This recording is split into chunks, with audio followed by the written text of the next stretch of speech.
W sali Epoka pokazywana jest akwarela Adolfa Nigroniego „Więzienie stanu w Kufsztejnie, 1840 rok”. Ten niewielki obrazek pokazuje moment, który wydarzył się naprawdę. W więziennej kaplicy celebrowana jest msza, w której uczestniczą więźniowie pilnowani przez żołnierzy uzbrojonych w karabiny z bagnetami. Więźniowie to patrioci polscy. Jest ich 16, pilnujących znacznie więcej. Nigroni namalował tę akwarelę na podstawie szkicu wykonanego przez jednego z uczestników wydarzenia, Juliana Choroszkiewicza. Jego nazwisko, jak i nazwiska pozostałych bojowników o niepodległość umieszczone są na karcie obok malowidła. Więzienie, usytuowane w tyrolskiej twierdzy Kufstein, było najcięższym w Austrii i jednym z najcięższych w Europie. Więźniom, poza noszonymi codziennie ponad 2-kilogramowymi kajdanami i ciężkim reżimem, doskwierała samotność.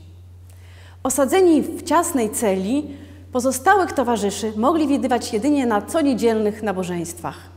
Ale i wówczas nie mogli rozmawiać, ponieważ każdą parę więźniów rozdzielała 2 strażników. Wśród zgromadzonych widzimy Konstantego Słotwińskiego. Ten w młodości żołnierz napoleoński, później prawnik, historyk, literat, działacz patriotyczny, również zaangażowany w sprawy chłopskie, został w 1831 roku mianowany dyrektorem Ossolineum. Zarządzał prężnie.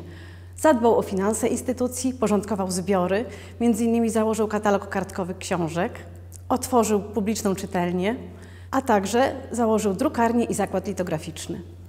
W kilka lat po powstaniu listopadowym Ossolineum było ważnym ośrodkiem niepodległościowym. Oprócz legalnej działalności odbywały się tu nielegalne spotkania, drukowane zakazane dzieła literatury polskiej, konspiracyjne ulotki, odezwy i litografie patriotyczne. Na drukach zamieszczano sfingowaną datę i fałszywe miejsce wydania. Mimo to Austriacy wpadli na trop. Konstanty Słotwiński został aresztowany, a działalność Ossolineum została zawieszona na kilka lat. Dyrektor zakładu został skazany na 12 lat ciężkich robót. Faktycznie w tyrolskiej twierdzy więziony był lat 6. Po uwolnieniu w 1843 roku powrócił do rodzinnego majątku w Głobikowej. Ten patriota i społecznik, któremu nie obcy był los Włościan, został zamordowany podczas rabacji chłopskiej w 1846 roku. Akwarela Adolfa Nigroniego do zobaczenia w Muzeum Pana Tadeusza.